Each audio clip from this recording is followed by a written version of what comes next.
Hi, and welcome to the I T'd Myself podcast. My name is Matthew Miniman, and this is episode 67. What can superhero movies teach us about risk acceptance? So, superhero movies. Generally, all, bad, good. I guess it kind of depends on what you're watching them for and how you watch them and who you watch them with and all that stuff. But generally, superhero movies all follow kind of the same pattern. It is origin story. The superhero comes from nothing, and this is his struggle to find his identity, who he is, and what he's fighting for, and how he's doing. Also establishes the catchphrase of the entire superhero franchise. Power, with great power comes great responsibility. My mom is dead. I'm a superhero whose boyfriend died. That crap. So, anyways, the whole theory and theme behind superhero movies is kind of interesting for a lot of reasons. And one of the things that you can identify in a lot of these movies is that when society is approached with these superheroes, there isn't any change. Now, I understand this is because it is a fictional story, and it's trying to make a relation. There's supposed to be a relationship to the real world, and so on and so forth. But there's not any legitimate reaction to a superhero, and what I mean by that is, and I understand that there's a suspension of disbelief that you do have to have when you watch a superhero movie. I mean, you're already dealing with people who can do the impossible. So why the fuck are you getting hung up on how people react to this? And it's not that I am. It's just that I am. Whatever. Anyway, the whole point being that when superheroes exist inside of a story, one of the things that happens is generally in every single one of these, there's some gigantic fucking scenario where where they've destroyed everything in a fight. The world essentially gets ruined by a battle or whatever. Superman Metropolis fucking just gets destroyed almost every single goddamn movie or episode, and it's like he's the worst superhero ever because everything just blows up anyways. He tries to do all these things and to stop all of this destruction, and he just can't because the entire city gets destroyed. And what's kind of interesting, and a couple of movies try to do this but never actually succeed, is the society around the superhero never changes. They just rebuild. I guess this is what it is. And this is an interesting review on how risk is viewed. And it can be dangerous to kind of fall into the belief that superhero movies kind of show you about risk. And what I mean by that is in security, in cybersecurity, and in insurance and a lot of other types of industries that deal with protecting or securing certain things, you have this concept of that's called risk avoidance, risk acceptance, or risk transfer. And what these things are is they are strategies on how to view risk and what to do with that risk. And so I guess to start off, we should probably talk about what is risk. Well, risk is any threat that is going to occur against your organization and how likely it is to impact you and what that impact will do to your business. So, in a calculation, risk equals likelihood of occurrence times the severity of that occurrence. So, one of the things that the CIA, no, the Secret Service. That's who it is. One of the things that the Secret Service probably calculates is that anybody with a gun can attempt to assassinate the president. But how likely is it to occur? Well, not very likely. But because it's so severe of a consequence that will occur from it, we absolutely don't want this to happen. So we will take all the necessary steps to avoid somebody bringing a gun. So this is, you can see kind of how this calculation occurs inside of the brains of folks. Well, what risk acceptance, risk avoidance, and risk transfer are again, the different ways of having to deal with that risk and any additional residual risk that comes after it. And so, when you are looking at risk and how to calculate it and what to do with it, one of the things that you have to first do is you have to first look at all of the pieces in your environment or the scenario or the situation or wherever you are attempting to provide protection.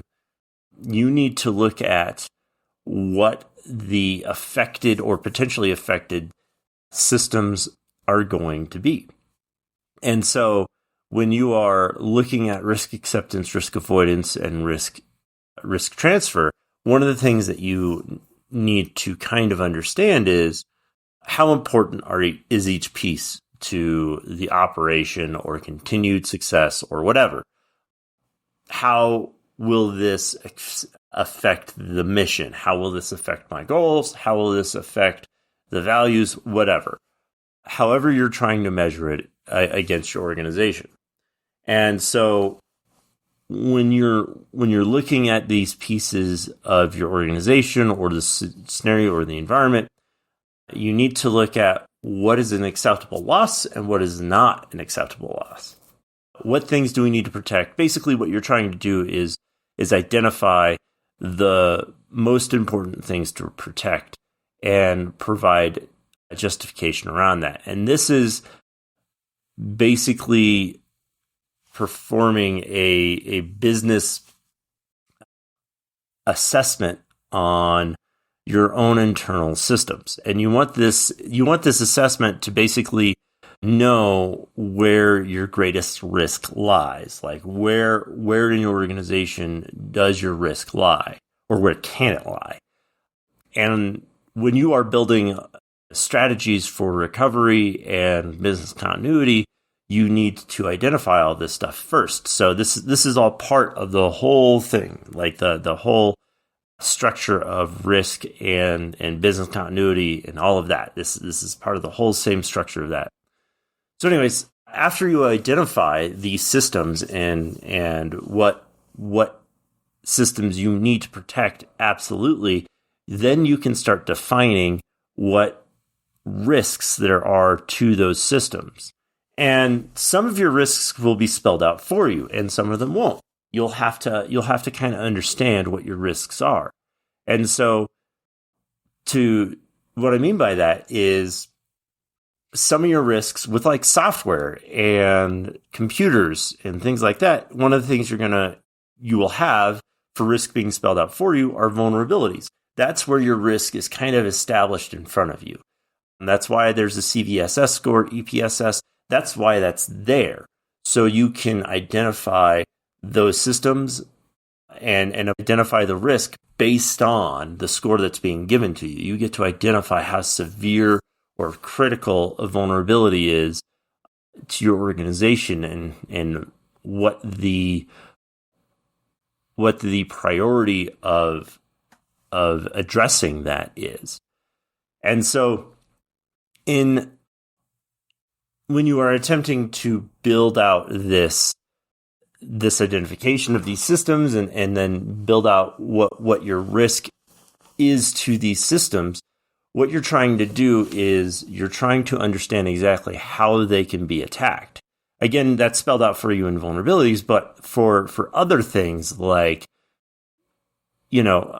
personal loss or insider risk or, I don't know, a natural disaster, natural occurrences, those are things that can't be spelled out for you. And you, as the designer of your system, of your own internal security system, have to know what those things mean and how likely they are to occur and what they will affect and how your business will react to them. So you have to do all this decision making. So these are not things that are spelled out for you.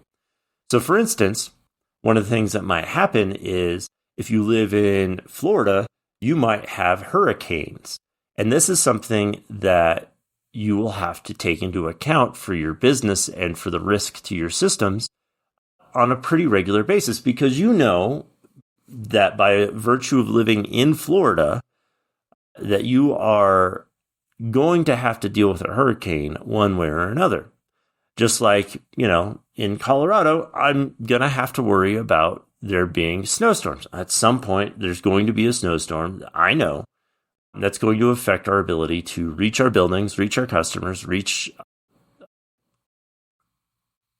our physical systems. It's going to affect our abilities there. And so we're going to have to plan around that. And so you're going to have these calculations, and you're going to have to look at them in the lens of how likely are these things to occur. Well, for Florida, you know that every year there is a hurricane season. This hurricane season always happens. It will always fucking happen. And there is a hurricane once every 5 years that will hit your area of Florida. This is part of the risk acceptance, this is part of the risk calculation. You're going to have to know that, hey, once every 5 years, we're going to have landfall of a hurricane that's going to affect us in some way. We're going to need to plan for this. Whereas in Colorado, snowstorms that affect our ability, or where I live in Colorado, snowstorms that affect our ability to reach our physical systems, that might happen once every 20 years. Not that big of an occurrence, not that big a deal.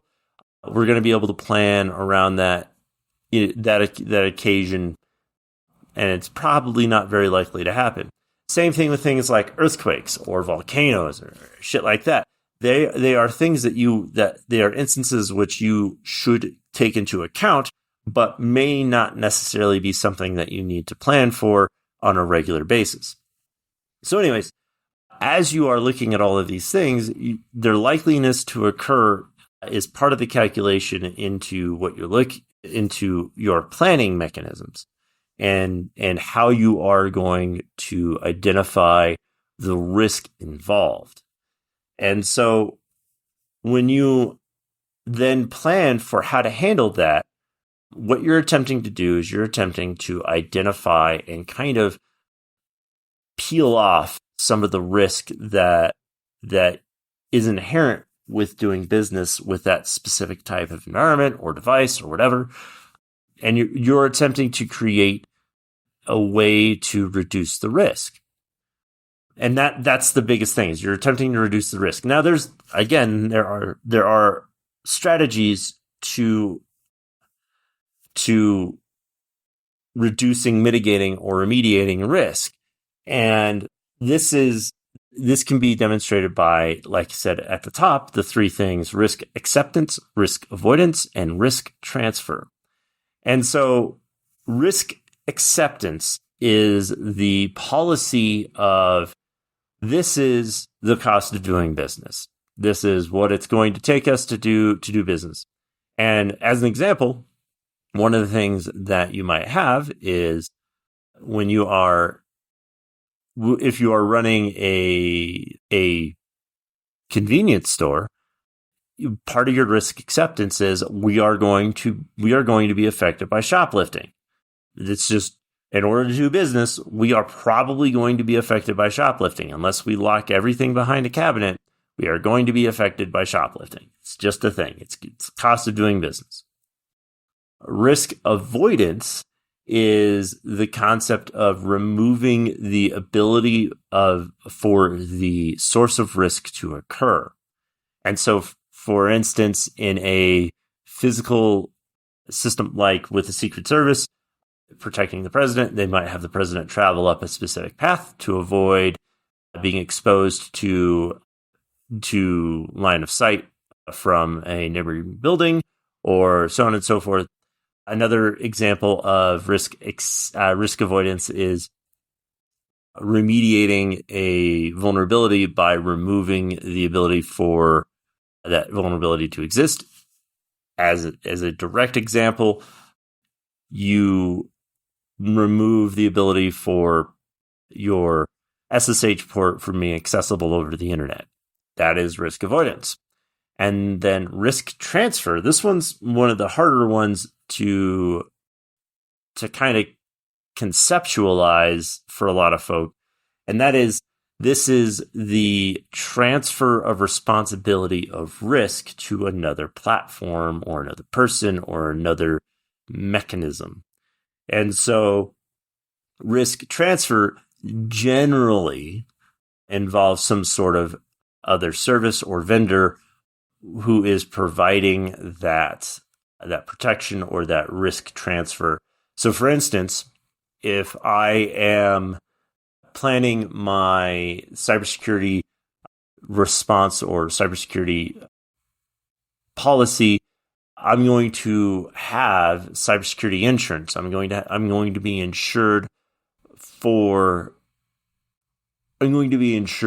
against being compromised in a specific way, and that insurance is going to come with a specific amount of money that will allow me to have them pay for whatever sort of cybersecurity incident may happen that affects my business. And this is essentially transferring the risk from me to the insurance company. I am going to make the insurance company pay for whatever incident occurs so that I don't have to pay for it and my business can continue to operate. The problem with the risk transfer is that it's generally not a straight transfer, because a lot of the organizations and steps involved with transferring that risk require you as the individual to do a lot of the other steps in risk avoidance and risk acceptance, and looking at what things you are going to accept and what things you aren't. And so as you are designing your strategy around avoiding or remediating or removing risk, you are going to need to understand how or what your tolerance levels are so that you know what your business can survive. And one of the ways to do this is to create yourself a risk heat sheet. And I call it a heat sheet. There are a lot of others they call it a risk matrix. Basically, it's just a visual representation of where your line of acceptance is for risk. And so the way that I call it a heat sheet, because on the sheet, you have 0 through 10 as one axis, 0 through 10 to the other, and one is likelihood of risk, and then the other one is risk impact or impact to business. And they both of these axes go 0 to 10. And on this heat sheet, you basically have to color in where your acceptable levels are and where your unacceptable levels are. So like the way that I typically have it is I have 3 regions. I have one that is completely acceptable. We're going to accept this risk. Another one is we'll attempt to transfer this risk or attempt to remediate long term. And then a third one is this is unacceptable risk. We must remove this risk, and it must be done immediately. And so I'll have three regions, and they typically are represented by green, yellow, and red or orange. And this will help identify where your systems are that you need to, or where your risk lies based on how likely it is to occur and the impact on the business. And so, for instance, where we get this is, again, with the hurricane in Florida, how likely is a hurricane to hit every year or this year? How likely is it to hit this year? And you would probably say, it's about 25% chance. But, what is the impact to your business? Well, when a hurricane hits, it stops our business. And so that's, it's pretty critical when a hurricane hits our region. And so this brings your heat because it's pretty critical, it's going to bring it probably into the red zone, because if you are looking at your heat sheet, the likelihood of risk is probably moderate. So it's probably like a 5, but the impact is a 10. And so that brings it into this red zone where you're going to end up having to come up with some sort of remediation tactic for that risk. Maybe something like, yeah, we'll convert our business online so that we can continue to do business. We'll work from home. We'll have emergency procedures to bring ourselves away from the risks. That way we don't have to worry about surviving, so on and so forth. So designing your risk platform against that is how you are going to build your business continuity and disaster recovery plans for your business and for every single specific type of environment. Now, again, one of the things that you might look at when you are doing this, when you're performing the strategy, is you'll be looking at creating scenarios and listing specific procedures for these scenarios. So again, hurricane, I'm going to have a specific procedure for hurricanes. I'm going to have a specific procedure for things that are going to occur that I can predict are going to occur. So in cybersecurity, one of the most common procedures that we have is a ransomware attack. How would we respond to a ransomware attack? And when I design these, I typically design them within 3 levels. And you can design them however you want, but I typically design my ransomware under 3 levels. One is I have a single business system compromise. So it's not network wide, it's not widespread. It's really just a single business system, whether that be a desktop or a server or something. It's a single device and it hasn't spread across the system. And the second one is we go through a ransomware attack that encrypts our business systems in totality, but our backups and our organization as a whole are left intact. And then the third scenario that I set up is a complete business system compromise, meaning they got everything, they got our backups. What do we do from here? And you have to have these plans to identify where your weaknesses are, how to react within them. And it's good to have these specific, because if you can predict that it's going to happen, like ransomware, you're going to get ransomware. It's just going to happen. So you better plan for it. Because you can plan for it, you can create yourself a system to respond appropriately so that in the moment you don't have to panic and be like, well, I planned for this. Now all I have to do is follow my own plan. And it makes it so that your return to operations or your capability of survival is just that much better. Unlike when you are in a superhero movie and you just operate day-to-day business as normal. When Thanos snaps his fingers, nobody gives a shit. Business as usual the next day. Superman destroys the city, whatever, we'll rebuild. And there's no fucking change. They don't respond at all. It's all acceptable. Let's just accept this risk. Nothing could go wrong. Batman destroys building. Gotham, all these buildings are getting destroyed. Bruce Wayne will pay for it. It's fine. Everything's fine. This scenario is great. The Joker literally blows up a hospital and we don't create a method to respond to this. Yeah, that's just normal. So that's how shitty, these worlds are when it comes to risk acceptance. They'll accept any risk. I bet they'd even accept the risk of a god coming down and throwing lightning around everywhere. God, I hate Thor.